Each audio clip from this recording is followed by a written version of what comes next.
Ladies and gentlemen, good day and welcome to the Gateway Distiparks Ltd and Snowman Logistics Ltd Q1 FY2024 earnings conference call. This conference call may contain forward-looking statements about the company which are based on the beliefs, opinions and expectations of the company as on this date. These statements are not guarantees of future performance and involve risk and uncertainties that are difficult to predict. As a reminder, all participant lines will be in the listen-only mode and there will be an opportunity for you to ask questions after the presentation concludes.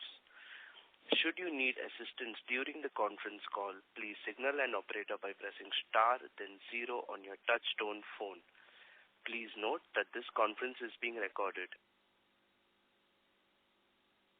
Today on this call we have Mr. Prem Kishan Das Gupta, Chairman and Managing Director, Mr. Ishan Gupta, Joint Managing Director, Mr. Samvid Gupta, Joint Managing Director, Mr. Sandeep Shaw, CFO, Gateway Distiparks Ltd, Mr. Rajguru Begal, President Rail, Gateway Distiparks Ltd, Mr. Manoj Singh, President, CFS, Gateway Distiparks Ltd, Mr. Sunil Nair, CEO and Director, Snowman Logistics Ltd, Mr. N. Balakrishna, CFO, Snowman Logistics Ltd. I now hand the conference over to Mr. Prem Kishan Das Gupta. Thank you and over to you, sir. Thank you.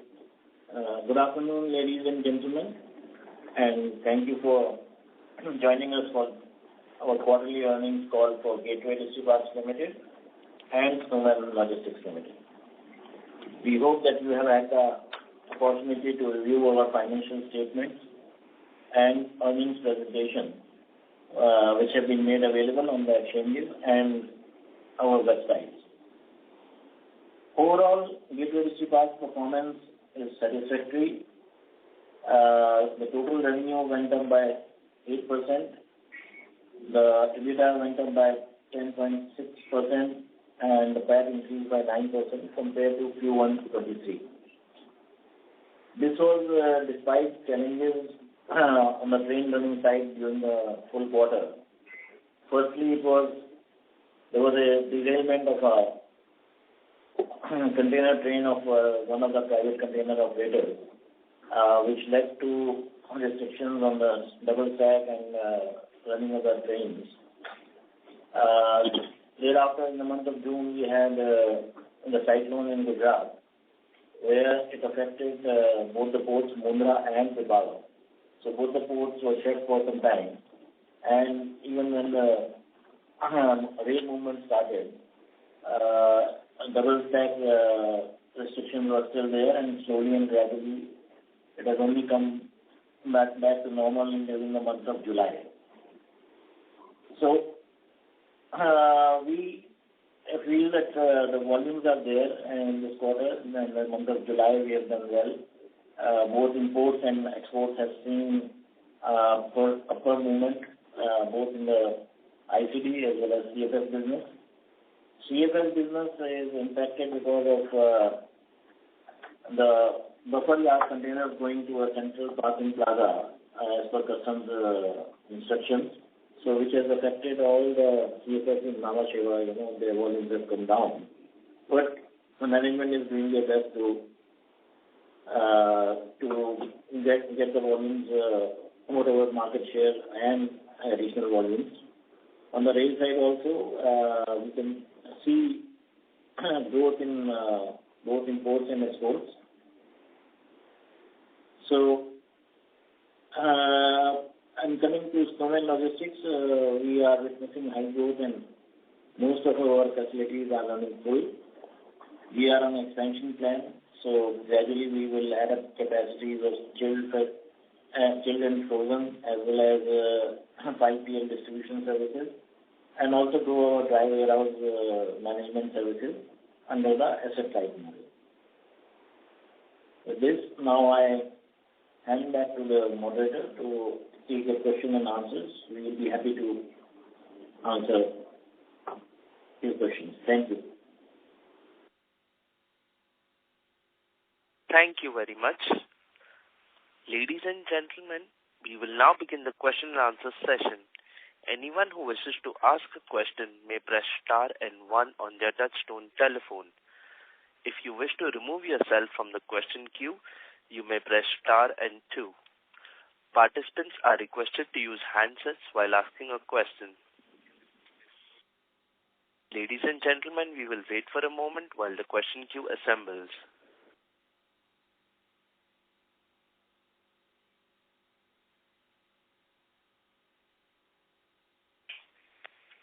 The first question comes on the line of Sumit Kishore from Axis Capital. Please go ahead. Good evening. Thanks for the opportunity. My first question is, could you give us a sense of the number of rakes which were double stacked in Q1 FY24? And this figure is what as compared to Q4 of FY23 and the corresponding quarter last year, which is Q1 of FY23. The second associated question is, what was the impact in terms of volumes that you sort of can roughly give us a sense of because of temporary restrictions on double stacking as well as the cyclone?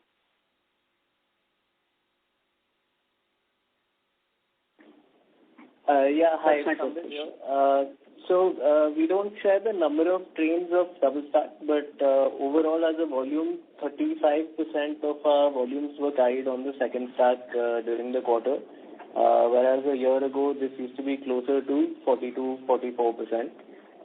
So this was the impact of the double stack restrictions plus the port closures that we earlier mentioned. And the decrease in volume roughly during June was about, say, 5,000-6,000 TEUs on the rail side, but that will be caught up in the next quarter. Got it. And basically, what was the contribution of Kashipur in Q2? Did it maintain that 3,000 TEU run rate in Q2, in Q1? It's gone up, so it's going as per the projections that we gave earlier. Our market share is between 35 to 40% now in that market.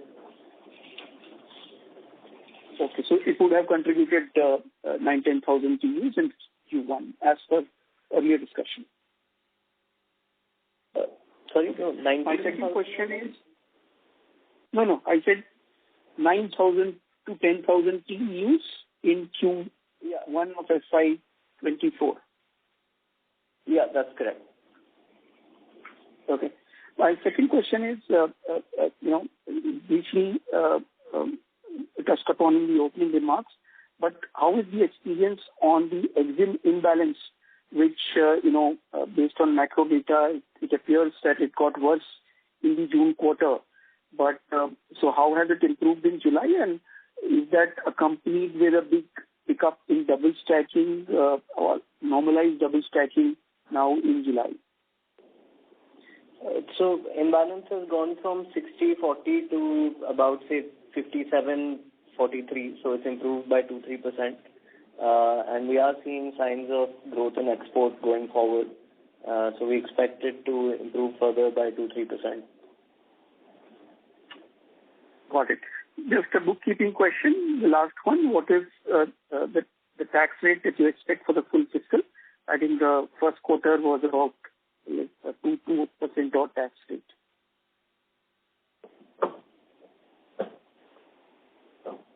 Yeah, on the tax, as we mentioned earlier also, currently we are booking the current tax and we are paying MAT, that is 17.47%, and we keep on paying MAT, and whatever FDI benefits we are getting on our all rail business and all that, tax we are accruing as a deferred tax asset.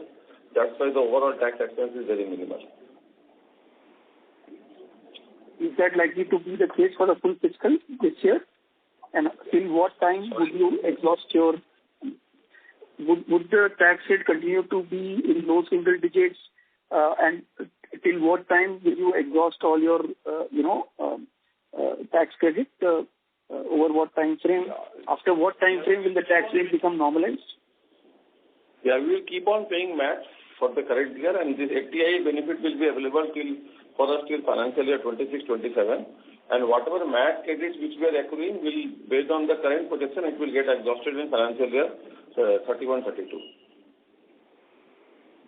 Okay. Thank you, and wish you all the best. Thank you. The next question comes from the line of Abhishek Nigam from B&K Securities. Please go ahead, sir. Hi, thank you so much for the opportunity. I'm sorry, the audio was not very clear, so maybe this question repeat, but the restrictions on double stacking,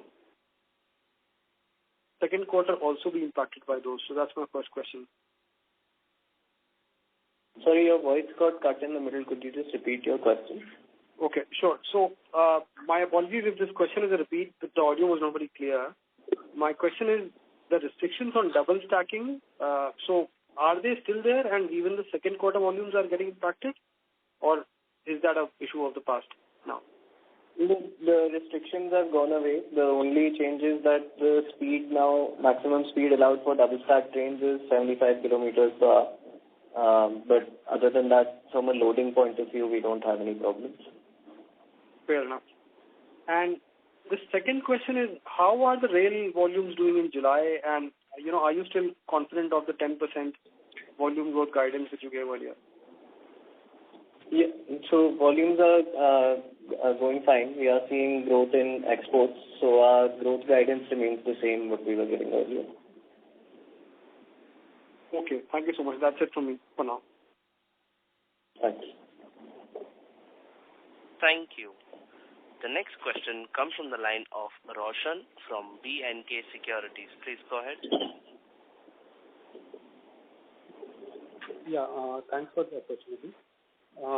So my question is Faridabad still on track for double stacking in September to October 23? Yeah, so another 2-3 months is what we're expecting Faridabad to get double stacked in. Okay. And do you see any for price hike at the industry level in the coming months for rail business? No, not really. It's probably going to stay stable as is. Okay. Yeah, that's all from my side. Thank you so much. Thank you. Thank you. The next question comes from the line of Mr. Achal Lohade from JM Financial. Please go ahead. Yeah, hi. Good evening. This is Achal here.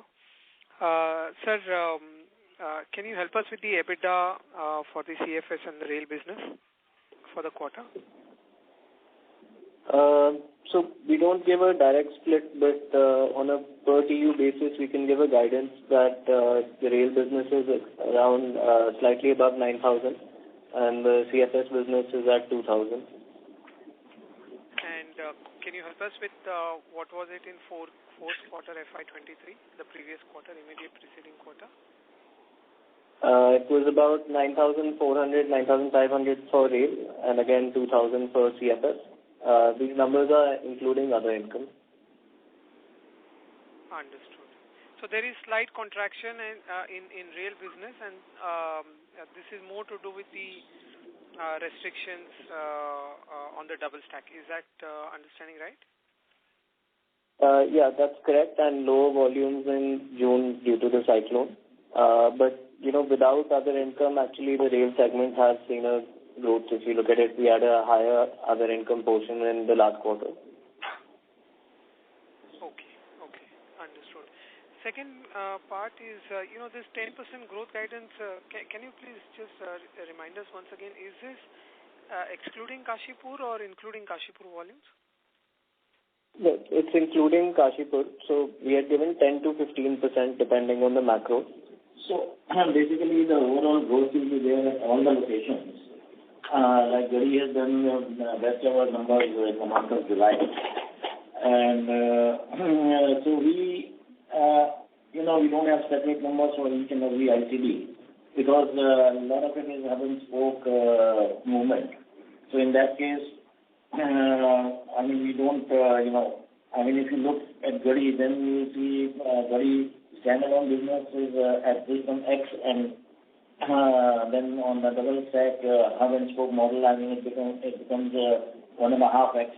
So it's fair only to give the revenue and EBITDA number, which I think takes care of and the growth that we have seen. Like in rail business, we had 5% growth in the previous quarter, whereas in CFL we had a little 3% negative.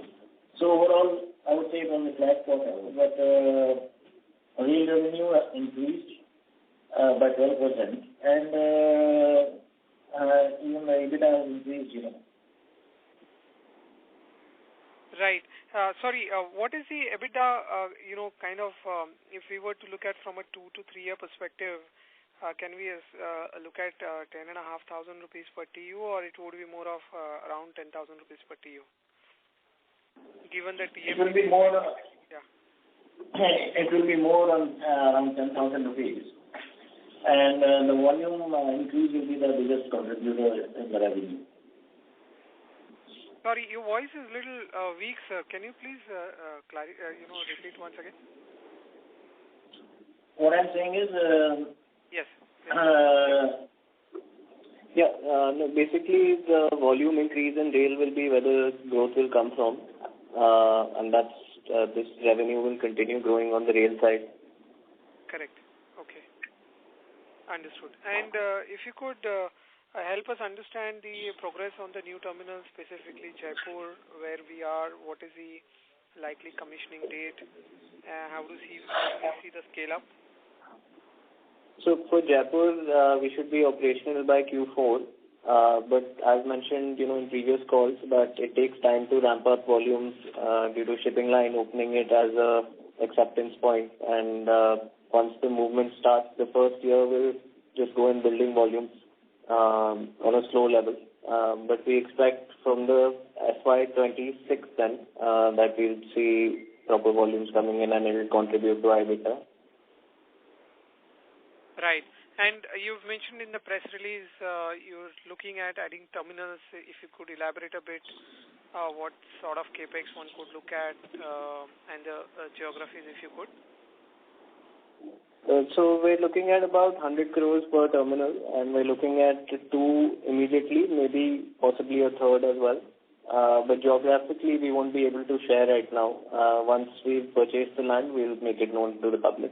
But basically, I mean, it will be in the hinterland, which will have a big distance of at least 750 or 800 kilometers from the ports. 750 to 800 kilometers from the ports. Okay. And this obviously means it will be all greenfield and not really any acquisition sort of event. Is that understanding right? Oh yeah. Right now, I mean, there are acquisitions which can be made, but those are not doing well. And the reason they are not doing well is because the location was bad. And so immediately we don't see any acquisition possibility, but we are always looking around. I mean, if there is anything that will come up, we will definitely evaluate and, like Kashipur, we will be quick to act. Understood. And sir, one last question from my end with respect to pricing action by competition. Has there been any pricing action, any material pricing action in the pockets where we operate in by the competition? Yeah, hi, Rajguru this side. Yeah. So there has been discount passed on by Concall, but that was only in the area wherein we are not present. And if we look at overall, because if they have passed on discount on the rail side, then their terminal handling is on the higher side. So overall, we don't see any major impact. Understood. And also, okay. Yeah. So also there are other operators. You can ask them. We don't want to name the names, but there has been some discounts which have been thrown by our competition. But we are very confident that because of network of our terminals, because of our service levels, we are able to retain our customers, and going forward also we'll be able to do that. Got it. Thank you. I'll come back in the queue. Thank you. Thank you. The next question comes from the line of Yash Tanna from iThought PMS. Please go ahead. Yeah. Hello. Good afternoon. Am I audible? Yeah. Yeah. So my questions are relating to Snowman on the segmental margins. So our warehousing margins seems a little bit on the lower side in the last few quarters. So are we expecting margins to improve as utilization of our newer facilities pick up? And if you could give a steady state number for the warehousing. And similarly, I'll just add up to that on the transportation side, it's shown a significant improvement. We are at 7.8%. This PBT margins from the press release, from the results release. And on the 5PL side, I think we started out with about 4.6% margins, and now we have reached to 10% odd, which is commendable. So where do we see the margins for 5PL settling, and do we expect further improvement with scale in this segment? Hi, this is Sunil here. So yes, the margin that we were talking about, the decrease of couple of percentages that is shown in last 2 quarters are basically because of the snow distribute, which is contributing more into revenue at a lower margin. The 10% margin that snow distribute has is gross margin, as we discussed in length last time. The net margin comes to around 3 to 4% in this business. And warehouse, which is at 13% gross margin this quarter, the contribution of warehousing in absolute term has gone up, but snow distribute has grown in terms of overall volume. That's why the overall average has slightly come down. Okay. And on the other vertical side, sir? So warehouse, we have 13% gross margin and transportation 8%. The major increase in the overall transportation business is because of the SnowLink technology, wherein we are outsourcing the trucks, where the margin is close to 12 to 13%. The contribution of these trucks are increasing in the overall business, and that's what is helping us to go from 5% to 8% this quarter in transportation. The warehousing margin will sustain anywhere around 15% as we keep adding more and more warehouses. Overall price increase this year has been to the extent of 5%, as against typical inflation of 3 to 4%. So we'll continue to maintain margins in all the businesses. In case of snow distribute, the gross margin will remain at 10% and net margin anywhere around 4%. Right, right. And on the 5PL side, do we expect margins to scale up? With scale, do we expect margins to improve as well? In case of 5PL, the snow distribute, we expect it to be around 10%. Okay. We are expecting to scale the business, but from a margin point of view, it will remain around 10%. Right, right. And similarly, the next question was on 5PL. We have grown tremendously, I think, if you see our 5PL trajectory business with improving margins as well. So I wanted to understand the scalability of this business a bit better. Since we don't require a lot of capital for this business, and I'm assuming ROCs are better than at least the warehousing side as of now. Once this becomes a bigger pie of the revenues, our blended ROCs should move up, right? Is the understanding correct, firstly?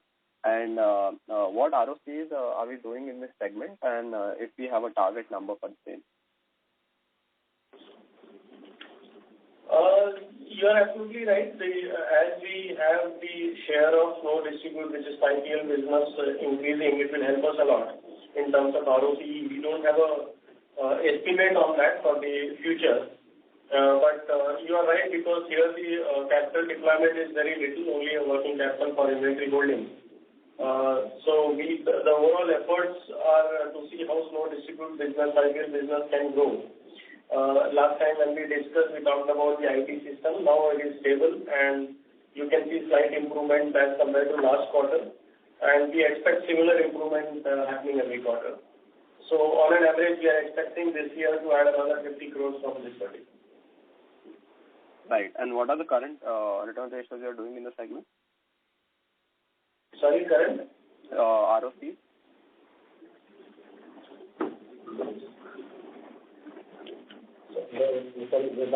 Current ROC is at overall company level 11.8%. Hello? Yeah, I can't hear you, sir. I'm saying the current ROC is around 800% per annum. This is the current quarter performance.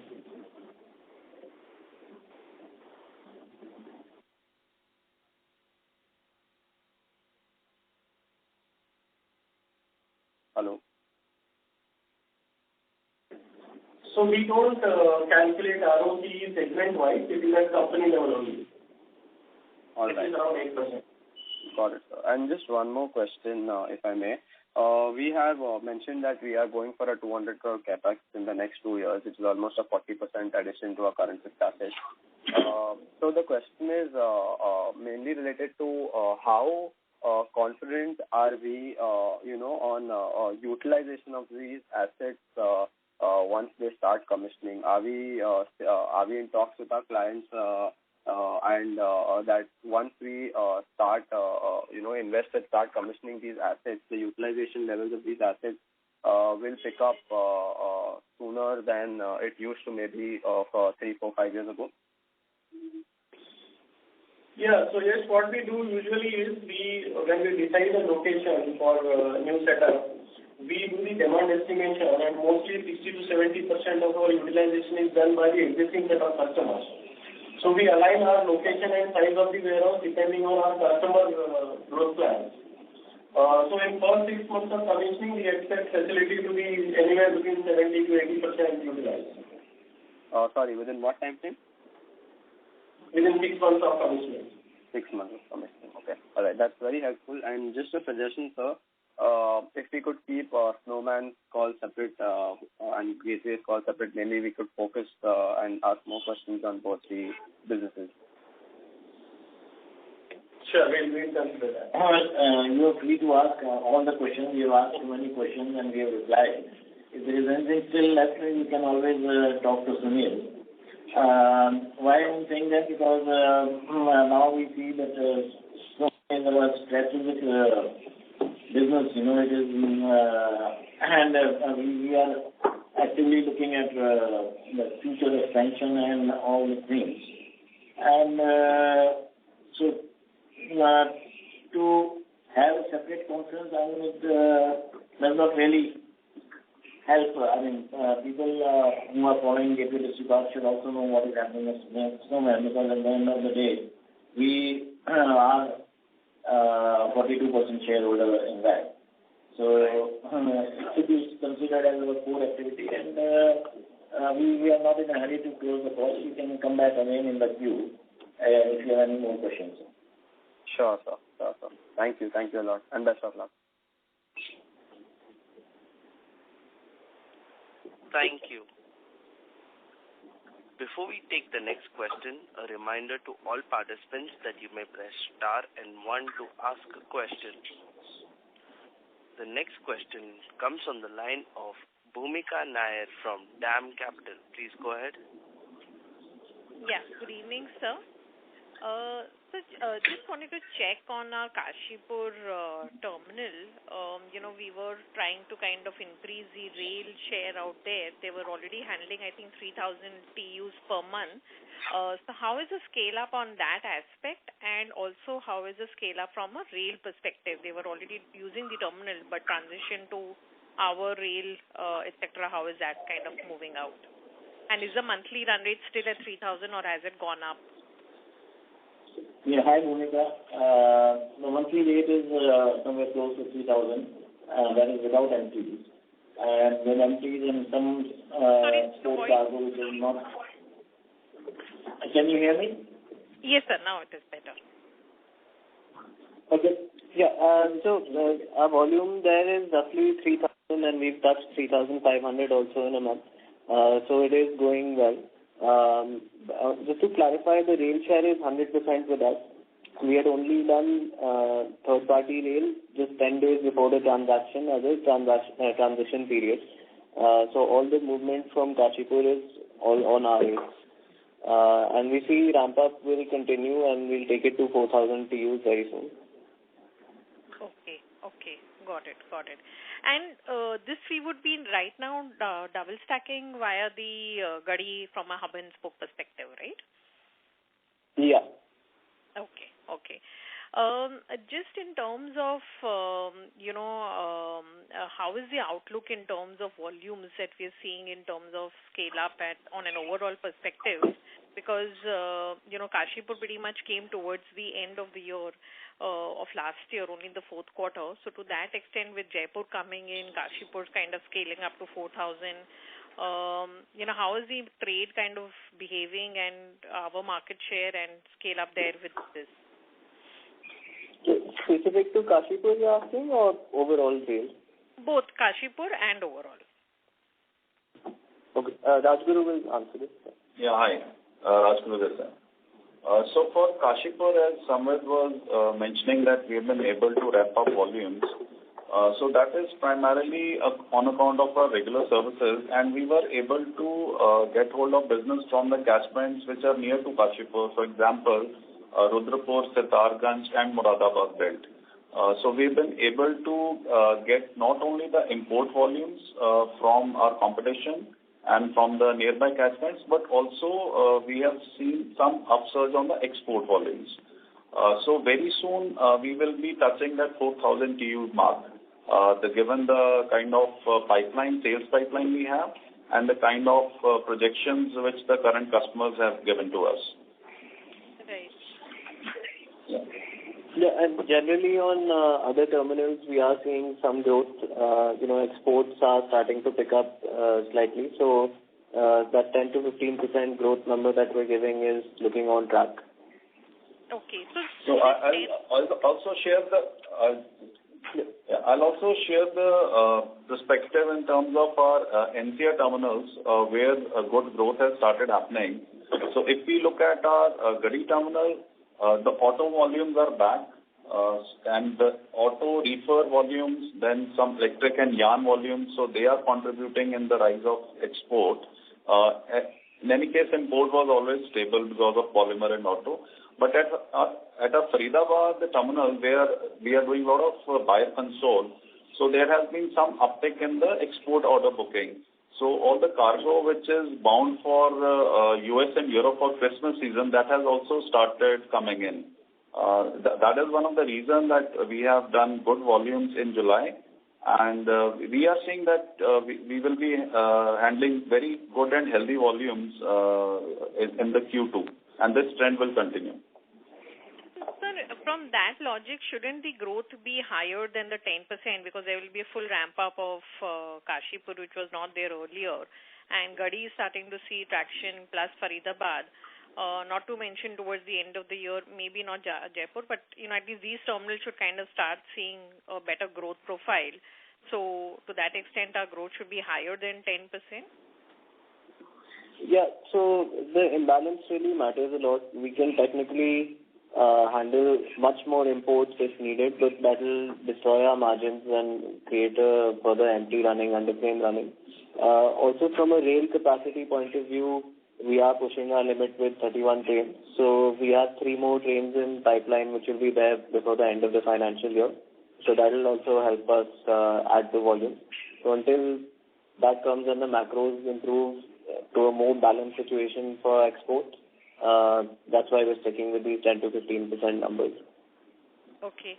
And on Kashipur, how is on an overall blended basis, the rail has obviously seen, you mentioned earlier, has been about a 9,000 odd TEU, EBITDA per TEU. Is this comparable at Kashipur as well?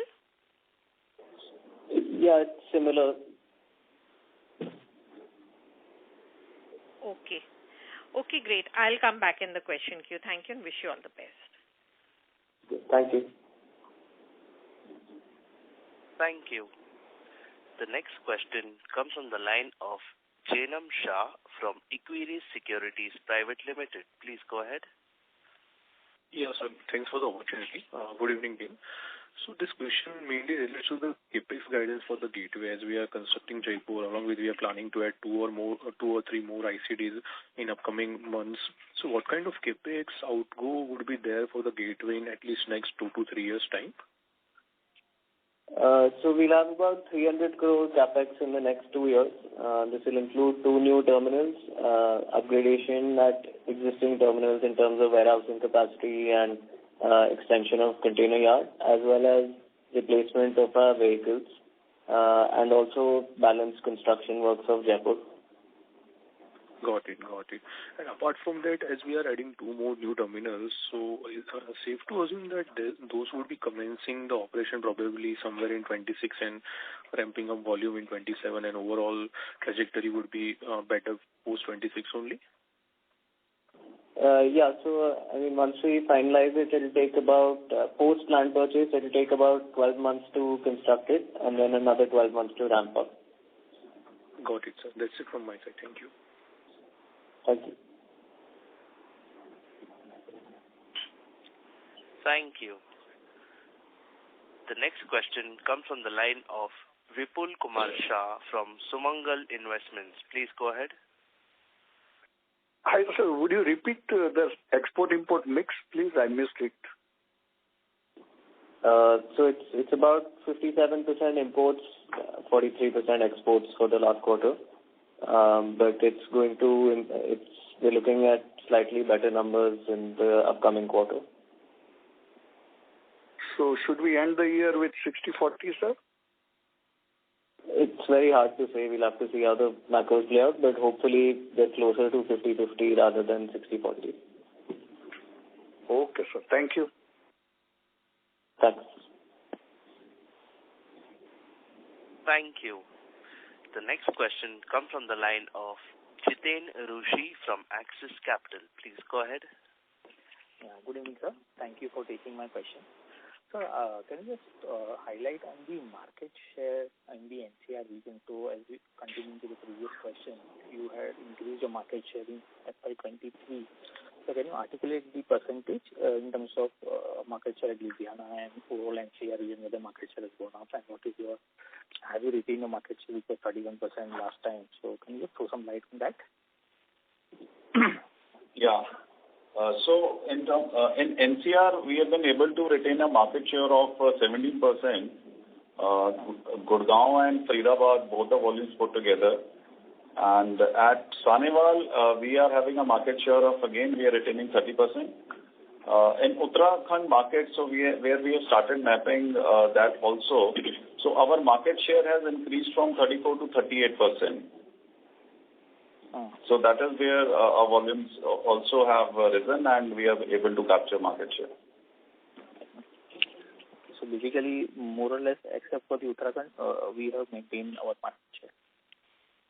That is And on these new terminals which you are targeting, last time you had guided for the region of northern and central. We maintain the same guidance for the new terminal location?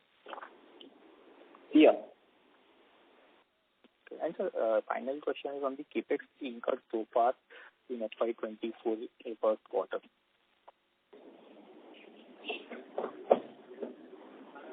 For this current quarter, we have incurred a capex of 10 crore approx. And other than that, we have done an investment in Snowman, that is approx 10.5 crore during the quarter one. So for the full year, is it safe to assume that we shall be doing a capex of around 120 odd crore? So it really depends on the new locations upcoming. So we'll maintain that guidance of 300 crores for next 2 years.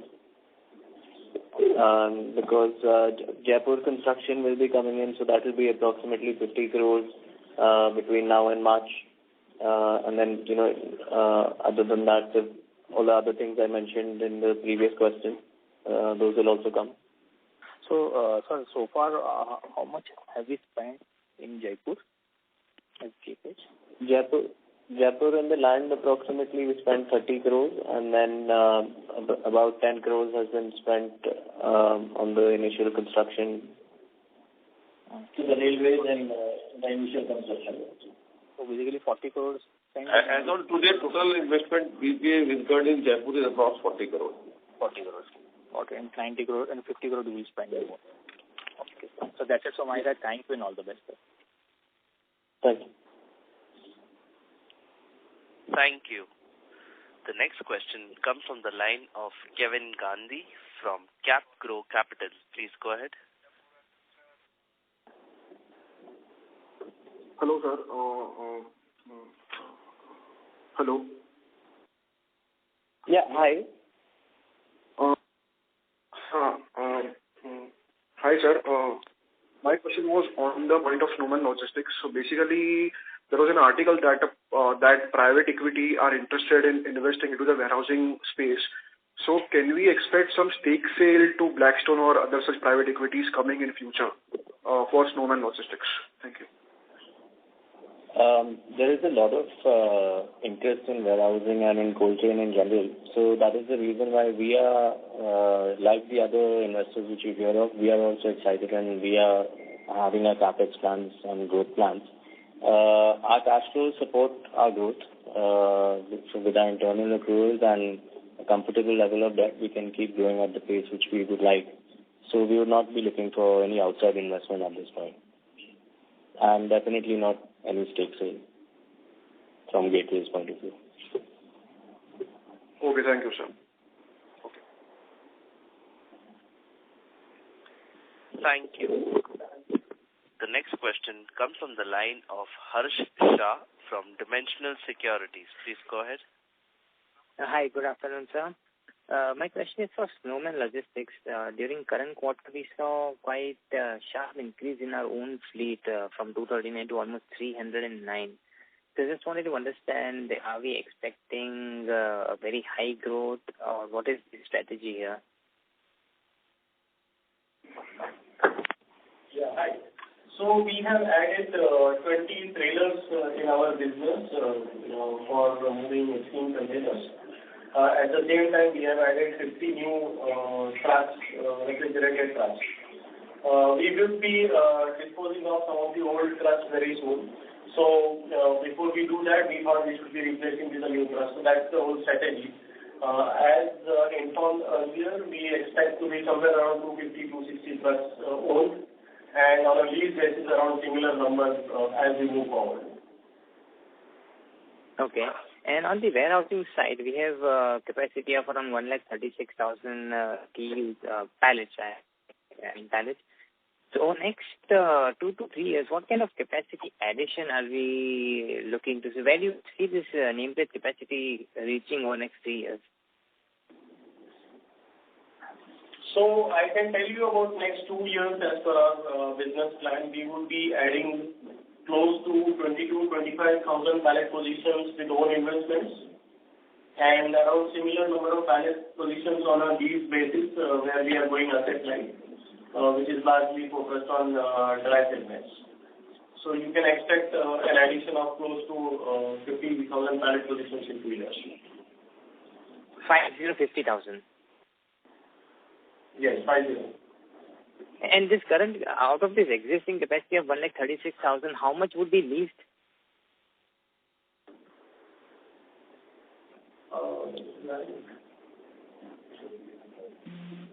The fully leased warehouse would be close to around 15,000 to 18,000 pallet positions. 15,000 to 20,000. Yeah. And these are totally dry warehouses, right? This 15,000 to 20,000. So mostly dry, couple of thousand, maybe 2,500 would be cold also. Yeah. Okay. And for the 5PL business, sequentially we have seen a decent bit of growth from 30 to 40 crores.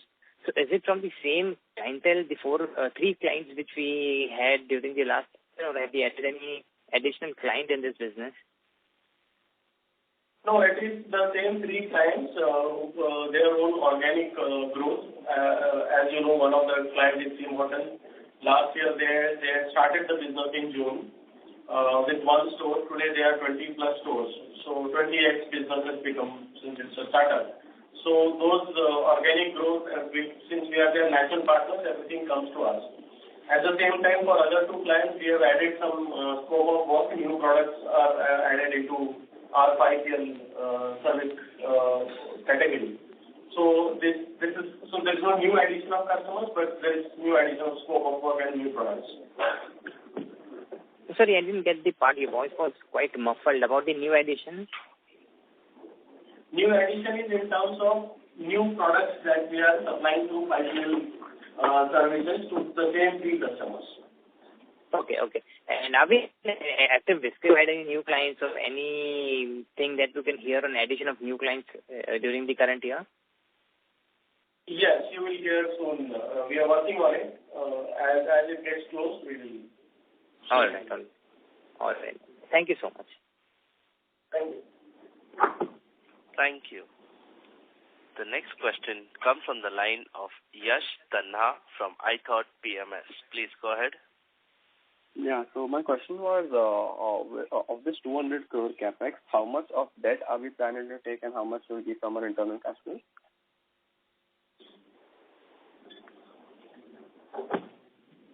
So we'll maintain debt equity of net debt to EBITDA, of 1.5:1. So Snowman cash flows are healthy, so we'll fund whatever we can internally, and then some incremental debt will be there. Okay, so we won't exceed 1.5 times net debt to EBITDA. Yeah. Right. And so you did answer the question on the stake sale, but this quarter we have seen a buying by Gateway of around 1.5%. So is there any plan to further increase the stake in Snowman? Well, we bought about 1.5% last quarter. Yeah. And depending upon Gateway Distiparks cash flows, because we have dividend to pay, we have our own capex, and we have our own term loans repayment. So we watch our cash flows very closely, and we don't mind increasing in the near future.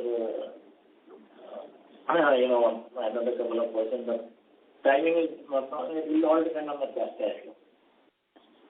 All right. Okay. Thank you.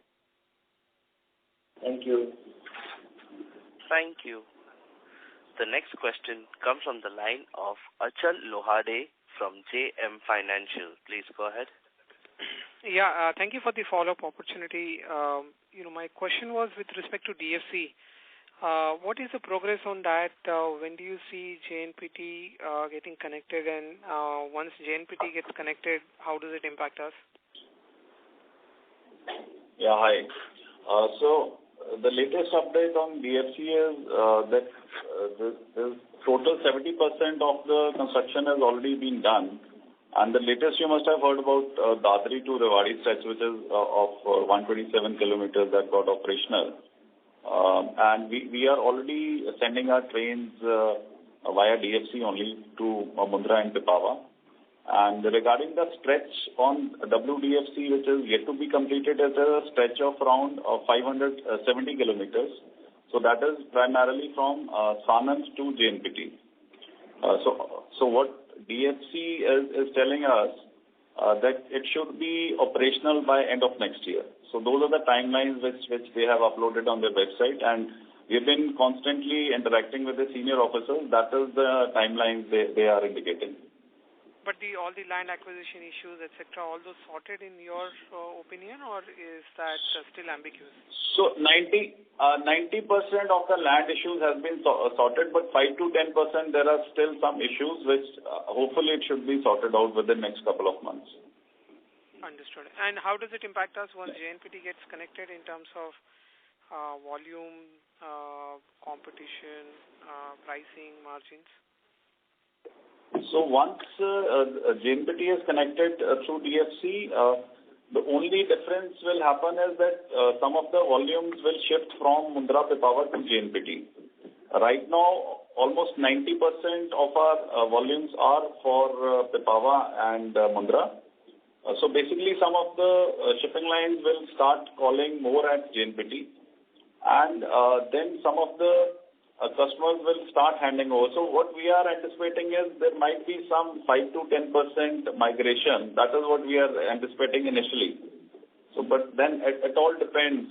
We need to wait and watch. At this point of time, it is very difficult to give any number that what kind of business will be actually shifting from these ports to JNPT. But just to add, one advantage that we'll have, not all CTOs have a pan-India license. So some CTOs can only operate out of Mundra Pipavav and not call on JNPT. So there will be lesser competition for that route. But is it fair to say that our market share at Mundra Pipavav is much higher than what we have at JNPT at this point in time? So for our volume, 90% goes to Mundra Pipavav and 10% to JNPT, but we don't measure the Mundra rail volumes or Pipavav rail volumes because they go to all sorts of locations where we don't have a presence. For example, like Madhya Pradesh, UP, local, Gujarat, Maharashtra, there are other markets being serviced from other CTOs where we don't compete, so we don't measure the port rail share that way. Understood. But would this improve the lead distance and hence margin per TU? Logically? Yes, slightly. Yes. Got it. Plus, JNPT right now is single stack. With DFC, it will be double stack, so that will also improve margins. Right. And any colors on the pricing? Because right now we see that it's the same price, right? There is no differential pricing for DFC. Yeah, it's the same pricing as expected. Okay. The second question I had with respect to the lead distance, can you help us with respect to the lead distance for the rail business as a whole for 1Q? So we don't really track it because for us, most of our terminals and businesses from the north only. So roughly 1,200, 1,300 kilometers is our average lead distance. Sorry, how much? 1,300 kilometers? Yeah, basically NCR to Mundra, Pipavav and Sahnewal and Kashipur will be slightly more. So it roughly comes to 1,300 only. And it doesn't change for us quarter on quarter because all our terminals are here only. Viramgam is doing very less volumes right now. Got it. And just last couple of statistical questions. With respect to the rake addition plan, you said 3 will be added by end of this year, but how about next couple of years? Has the issues with respect to the wheel set availability resolved, or is still is there an issue? Yeah, no, it's improved a lot in the sense that last year when we were looking for rakes, then we were told it will take anywhere from 12 to 15 months for a rake delivery, but now they're available at 6 months notice. So we don't see that being a challenge. And we're planning to add 3 every year. Got it. And just one more question is with respect to the interest and depreciation, if you could give some sense with for FY24 and the tax rate.